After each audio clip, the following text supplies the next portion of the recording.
ಎಲ್ಲರಿಗೂ ನಮಸ್ಕಾರ. ಬೆಟ್ಟದ ತಾಯಿ ಶ್ರೀ ಚಾಮುಂಡೇಶ್ವರಿ ದೇವಿಯ ತವರೂರು ಮೈಸೂರು.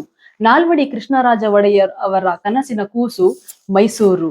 ಸಾಲು ಸಾಲು ಅರಮನೆಗಳ ಆಗರ ಮೈಸೂರು. ನವರಾತ್ರಿಗಳಲ್ಲಿ ನಳನಳಿಸುತ್ತ ಜಗಮಗಿಸುವ ಊರು ಮೈಸೂರು. ಜಾನಪದ ಕಲೆ, ಚಿತ್ರಕಲೆಗಳ ಸಾಂಸ್ಕೃತಿಕ ನಗರಿ ಮೈಸೂರು. ಎಂದೂ ಮಾಸದ ನಾಜೂಕು ಜರಿಗಳ ಮೈಸೂರು ಸಿಲ್ಕ್ ಸೀರೆಗಳ ಖ್ಯಾತಿಯ ಊರು ಮೈಸೂರು. ಸುಗಂಧ ಭರಿತ ಮೈಸೂರು ಮಲ್ಲಿಗೆ, ಶ್ರೀಗಂಧದೂರು ಮೈಸೂರು.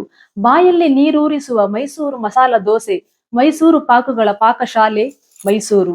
ನಮ್ಮೆಲ್ಲರ ನಲ್ಮೆಯ ಹೆಮ್ಮೆಯ ಊರು ಮೈಸೂರು. ಆಹಾ ಮೈಸೂರ ದಸರಾ, ನೋಡಲೆಷ್ಟು ಸುಂದರ ಸಡಗರ. ಎಲ್ಲರಿಗೂ ನಾಡ ಹಬ್ಬ ದಸರಾ ಮಹೋತ್ಸವದ ಹಾರ್ದಿಕ ಶುಭಾಶಯಗಳು. ತಾಯಿ ಚಾಮುಂಡೇಶ್ವರಿಯ ಕೃಪೆ ಸದಾ ಎಲ್ಲರ ಮೇಲಿರಲಿ. ಧನ್ಯವಾದಗಳು.